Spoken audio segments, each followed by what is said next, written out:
रूसी सदर Vladimir Putin के दौरे को लेकर के अलर्ट है और पूरे मुल्क के साथ जम्मू कश्मीर में भी खास तौर पर अलर्ट जारी किया गया है। खुफिया इनपुट के मुताबिक दहशतगर्दाना हमले का खतरा है।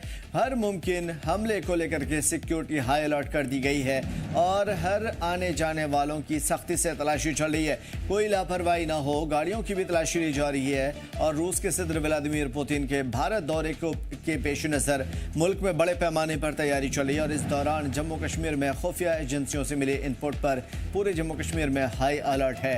और इनपुट में सिक्योरिटी एहलकार की किसी भी बड़े काफिले पर वाहन आधारित आईईडी और वीबीआईईडी हमले की चेतावनी दी गई है, जिसके बाद पूरे मुल्क में सिक्योरिटी को और भी ज्यादा सख्त किया गया है। सरहदी इलाके से शहरों की तरफ आने जाने वाली गाड़ियों की गहराई से जांच चल रही है। ड्राइवरों की पहचान पत्र चेक किए जा रहे हैं और उनकी पूरी जांच के बाद ही उन्हें आगे बढ़ने की इजाजत मिल रही है।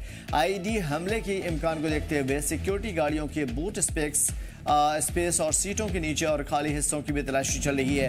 खुफिया अलर्ट के बाद सिक्योरिटी एहलकार लगातार सर्च ऑपरेशन चल रहे हैं। अफसरान का कहना है कि रूस के सदर की यात्रा से पहले किसी भी मुमकिना खतरे को लेकर के सिक्योरिटी ग्रिड को पूरी तरीके से एक्टिव कर दिया गया है। गौरतलब यह है कि इसी साल अप्रैल में अमेरिका के सदर JD वेंस के दौरे के दौरान लश्कर और दहशतगर्दाना तंजीमों की जानिब से पहलगाम में एक दिल दहला देने वाला हमला हुआ था, जिसमें 26 मासूमों की मौत हुई थी और उसके हालिया दहशतगर्दाना हमले में सबसे खतरनाक माना जा रहा है।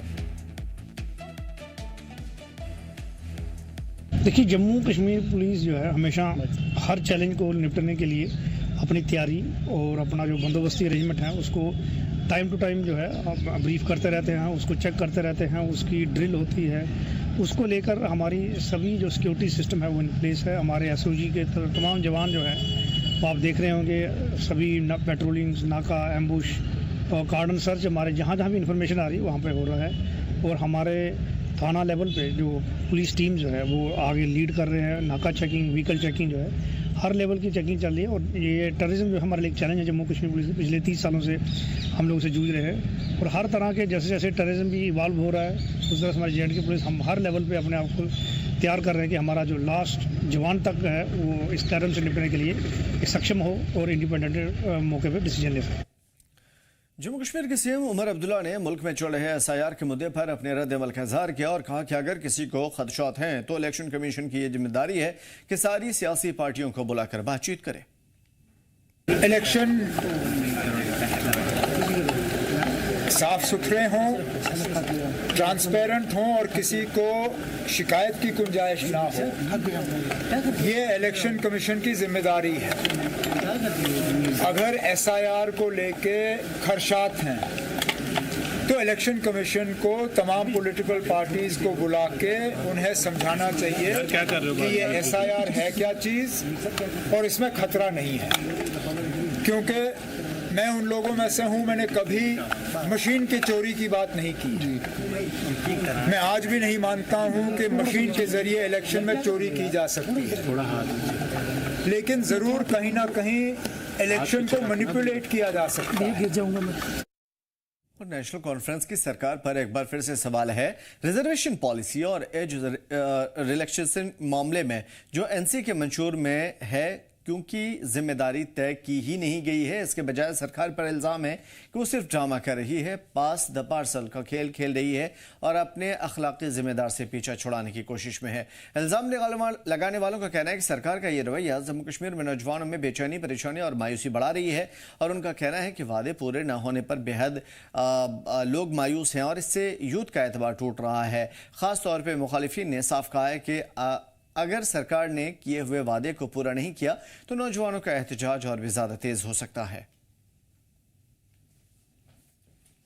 जम्मू कश्मीर के CM उमर अब्दुल्ला आज जम्मू कश्मीर भर में मिशन युवा की अमल आवरी को लेकर के जायजा मीटिंग चल रही है। मीटिंग के दौरान उन्होंने कहा कि इस स्कीम के असली कुव्वत उन कामयाबी की कहानी में छुपी है जो ये मिशन पैदा करता है। इस मौके पर CM ने कहा कि जहां भी हमें कोई स्पीड ब्रेकर या फिर फ्रिक्शन मिलेगा उसे फौरी तौर पर दूर किया जाएगा। उन्होंने जोर देकर के कहा कि तमाम महकमे और बैंक आपसी हम आहंगी के साथ काम करेंगे ताकि नौजवान कारोबारियों की कामयाबी हासिल करने में उनको आसानी हो। CM का कहना था कि मिशन युवा का मकसद नौजवानों को रोजगार, हुनर और बेहतर मौका फराहम करने के लिए उन्हें मजबूत बनाना है। उधर पार्लियामेंट सेशन के दौरान आज माननीय MP रोहुल्ला मेहदी ने मरकजी रेलवे वजीर अश्वनी विष्णु से मुलाकात की थी और बडगाम से जुड़े हुए कई अहम मसाइल पर फॉलो अप किया। इनमें बडगाम रेलवे स्टेशन से वंदे भारत ट्रेन की ऑपरेशनल और उससे कोच कैपेसिटी में इजाफा और शेखपुरा और गलवानपुरा में 2 रेलवे क्रॉसिंग की तामीर शामिल है। वजीर रेल ने MP को यकीन दिलाया कि इन रेलवे क्रॉसिंग का प्रोजेक्ट रिपोर्ट तरतीब दी जा रही है और जैसे ये रिपोर्ट मुकम्मल होगी उस पर अमल शुरू किया जाएगा। उन्होंने ये भरोसा भी दिया कि बडगाम से वंदे भारत ट्रेन के लिए एक टेक्निकल असेसमेंट जल्द किया जाएगा और कोच कैपेसिटी बढ़ाने की कार्रवाई भी शुरू होगी। MP के दफ्तर में कहा गया कि बडगाम के इन अहम मसाइल पर उनकी कोशिशें लगातार जारी रहेंगी।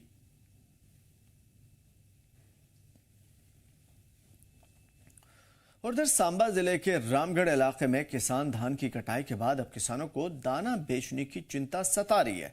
वजह है, किसानों का कहना है कि कुछ साल पहले एग्रीकल्चर महकमे के जरिए केसों में एक मंडी खोली गई थी।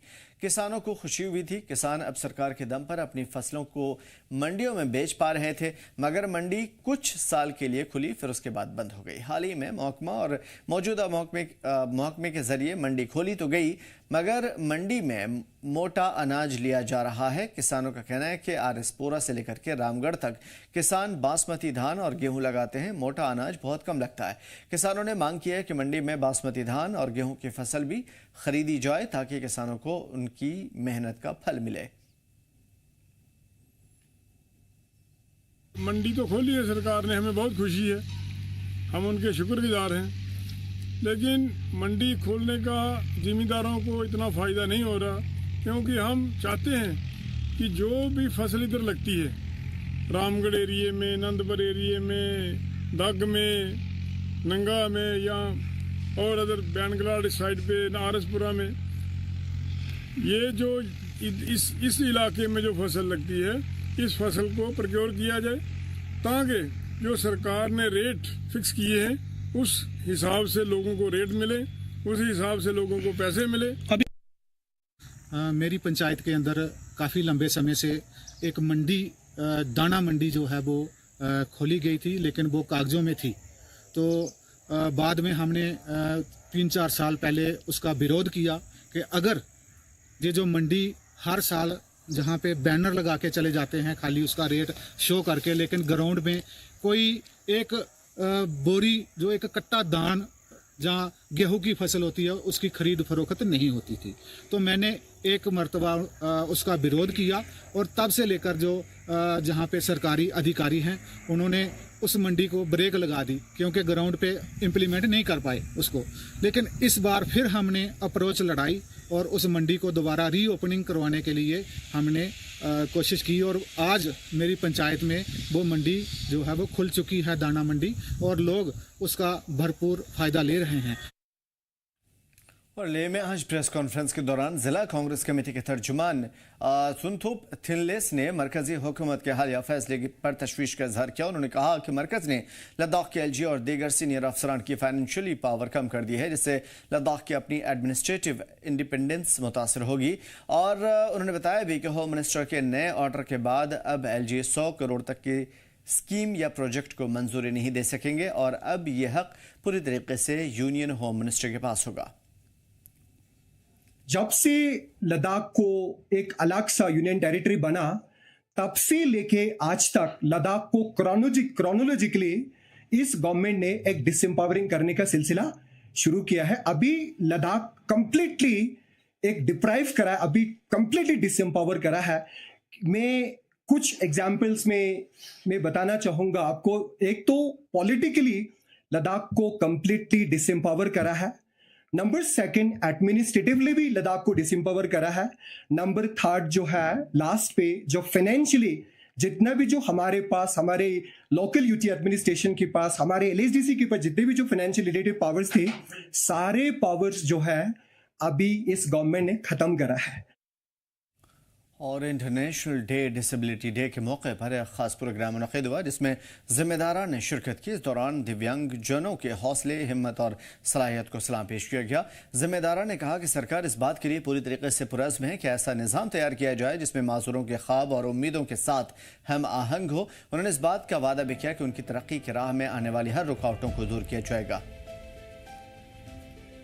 दिव्यांग जन समाज की मजबूत ताकतों में से एक हैं और अंतर्राष्ट्रीय दिव्यांग जन दिवस के माध्यम से आज उन्हें यह संदेश देने की कोशिश है कि आपके सपनों, आपकी आकांक्षाओं के अनुरूप एक ऐसी व्यवस्था निर्मित करने में सब जुटे हुए हैं जो सभी चुनौतियों और बाधाओं को समाप्त करने में सफल होगी और आपको ताकतवर बनाएगी। निरंतर इस बात का विशेष रूप से प्रयत्न हुआ है कि दिव्यांग जन को समान अवसर, समान अधिकार, गुणवत्तापूर्ण जीवन मिले तथा समाज में उनकी पूर्ण भागीदारी भी सुनिश्चित हो सके। उधर बारामूला जिले में पटन नगर समिति ने अवाम की सेहत और सफाई को ध्यान में रखते हुए पटन दुकानदारों के लिए सख्त हिदायत जारी की है। कमेटी ने साफ कहा है कि दुकानों के बाहर खुले में मटन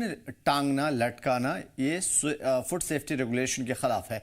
कई बार वार्निंग देने, जुर्माना लगाने और कार्रवाई करने के बावजूद कुछ दुकानदार अपनी आदत से पीछे नहीं हट रहे थे। इसके बाद ये सख्त नोटिस जारी किया गया है। 3 दिसंबर को जारी एग्जीक्यूटिव ऑफिसर ने और उनके नोटिस में कहा गया कि बेदारी और सख्ती के बावजूद कई मटन दुकानों में अब भी खुले में मटन टांगा जा रहा है। अफसरान ने बताया कि इससे मांस, धूल, गंदगी, पॉल्यूशन, कीड़े और मौसम के असर में लोगों को बीमारी हो रही है और इसी के खिलाफ कार्रवाई चल रही है।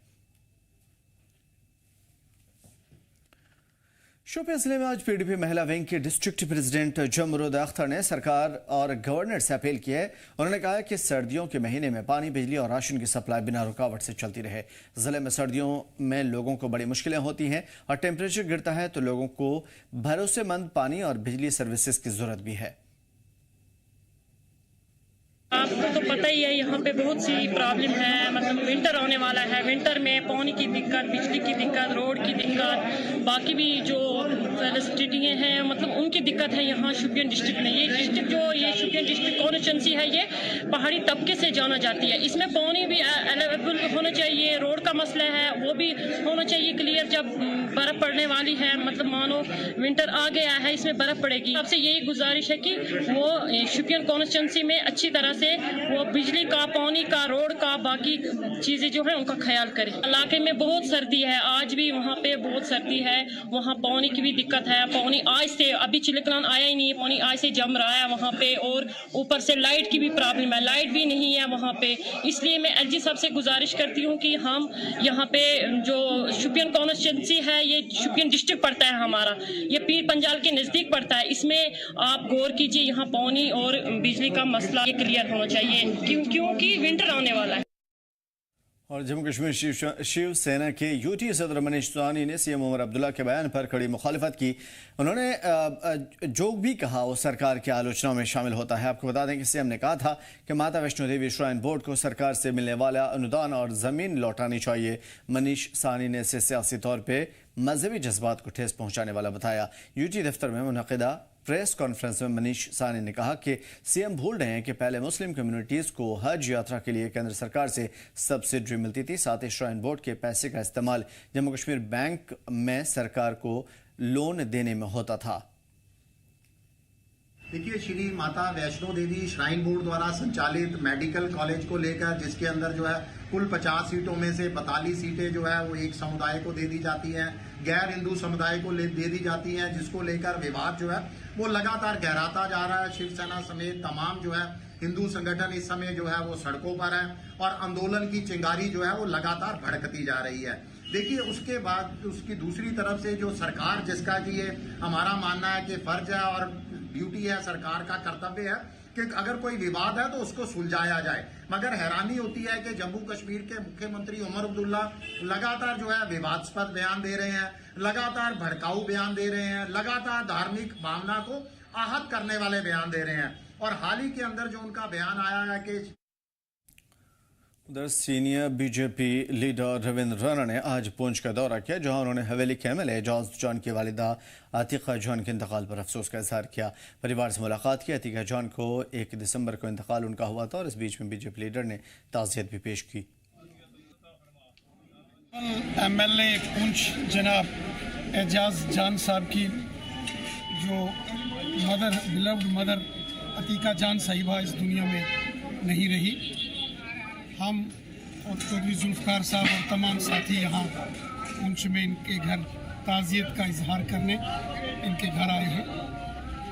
मैडम अतीका जान साहिबा जो अपने आप में खुद एक बहुत बड़ी शख्सियत की वो मालिक थी, ना केवल यहाँ रजौरी पुंछ बल्कि पूरे जम्मू कश्मीर में बड़े अदब और एहतराम से उनका नाम लिया जाता है।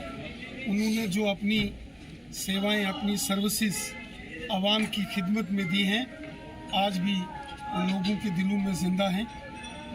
इसमें कोई दो राय नहीं कि आज तमाम पुंछ के लोग, रजौरी के लोग, जिनने भी ये खबर सुनी मैडम अतीका जान साहिबा के बारे में, उनको वो गमज़दा हो गए, दुख और तकलीफ़ में है सब। लेकिन ये भी एक सच्चाई है कि चाहे वो आज इस दुनिया में नहीं रही, लेकिन लोगों की यादों में और लोगों के दिलों में मैडम अतीका जान साहिबा हमेशा जिंदा रहेंगी। किश्तवाड़ के साउडर के पास एक दर्दनाक सड़क हादसा पेश आया, जिसमें एक टाटा सोमो सड़क से फिसल करके हादसे का शिकार हुई।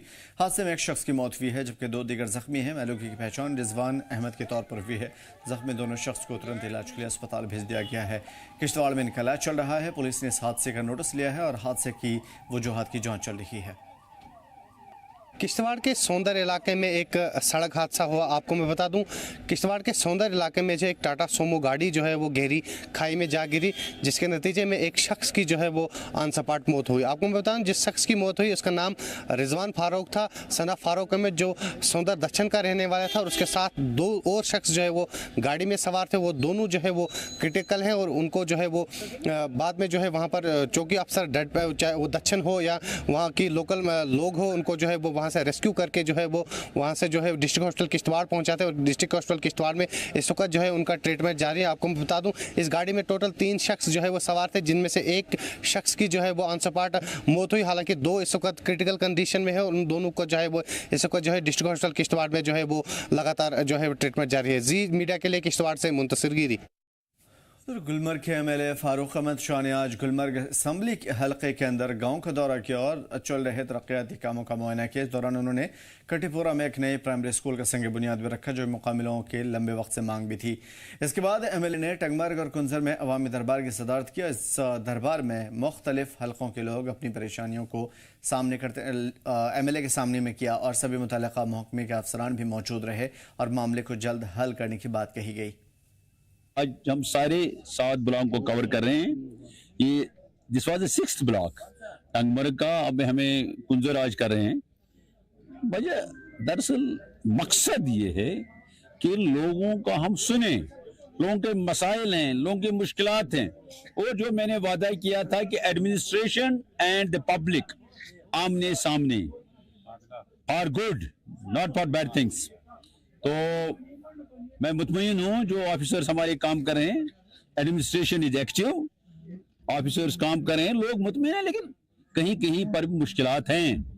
कुछ जो ऐसे मामलात हैं जो अभी हल नहीं हुए, लेकिन जो है मैं कहूँगा आपको बिजली, पानी, राशन हर एक मुतमईन है, लेकिन बिजली का हमें खास ख्याल रखना है, खासकर विंटर में we have to be very careful कि लोगों को बिजली मिले। और लेह वाक़िया लद्दाख स्कॉट्स रेजिमेंटल सेंटर में शानदार पासिंग आउट परेड मुनक़िद हुआ, जिसमें 193 ट्रेंड अग्निवीरों का रेजिमेंट में इस्तकबाल किया गया और परेड में कई फौजी अफसरान, सिविक डिग्नेटरीज और अग्निवीरों के वालिदैन भी मौजूद थे। GOC 72 सब एरिया लेह चीफ गेस्ट यहाँ मौजूद थे। उन्होंने जवानों के परेड के लिए मुबारकबाद दी, कहा कि वो हिंदुस्तानी फ़ौज के प्राउड सोल्जर्स बनकर मुल्क की खिदमत अंजाम देने के लिए यहाँ पे मौजूद हैं। लद्दाख स्कॉट्स के मुलाजमीन की बहादुरी, कुर्बानी और आउटस्टैंडिंग परफॉर्मेंस की तारीफ भी की गई। परेड के दौरान 7 अग्निवीरों को अवार्ड्स दिए गए और सभी को गौरव अवार्ड उन वालिदैन को भी दिए गए जिनके बच्चे या जिनके जवान यहाँ पे मौजूद थे। मेरा जो है ना पासिंग आउट हो गया। हमारा बच्चा जो है ना इधर अग्निवीर में भर्ती हुआ था। आज जो है ना उनको हमें बहुत खुशी ये हो रहा है कि हमारे बच्चे जो है ना आर्मी में फिर होकर आज इनकी आखिरी कसम परेड था। तो आज हमने परेड भी देखा इनकी, बहुत ही बिल्कुल खुशी हो गया सर। आप कहाँ से? मैं द्रास का है सर, और मैं जो सबसे पहले तो मैं खुद भी आर्मी में रहा सर। मैंने 18 साल सर्विस करके हम रिटायर हो गया। इस वक्त मेरा अपने जगह पर मेरा बिल्कुल बच्चा खड़ा हो गया, इसका बहुत बहुत खुश। मेरा लड़का है सर। मैं खुद इंडियन आर्मी में 26 साल करके निकला हूँ और मैंने 99 लड़ाई भी लड़ा हूँ। टाइगर हिल, विजय हिल, हर जगह लड़ा हूँ मैंने अपने लड़के को लद्दाख स्पोर्ट्स सेंटर में भेजा हूँ। आज ट्रेनिंग ख़त्म करने के बाद हमें बहुत खुशी की बात है कि आज हम बहुत खुश हैं कि लड़के ने 9 महीने ट्रेनिंग ख़त्म करके आज पासिंग आउट परेड देख रहे हैं। और खुशी के साथ साथ में हमारी हम ये भी चाहते हैं कि अग्निवीर जो है ये परमिट होनी चाहिए, ताकि हमारे लड़के हमारी तरह सर्विस 26 साल 25 साल करके निकले। बस यही हमें गवर्नमेंट से ही चाहते हैं कि परमिट हो जाए। ngamila saya kirap sile coach molentene diring ata pas ta diring ma ngai mani yang zibi ma thakpe tapara kaju mani manang de sodu jan sa charak mani kaju mani tama chai yang de ta yang sipenya ta ko kasam zibi yang ngai to ma hipo chara da na thakpo mani ata gyagara ma jakto mi tu ma pe mila mino mira tu milam jakto to manang ma sa jan sa kaju mani manang ma to song mani ngen du bo song ma ma ko ti ga so dong na ma tapu hipra mani kaju mani। Bulletin में इतना ही। हमें दीजिए इजाजत। देखते रहिए जी जम्मू कश्मीर लद्दाख।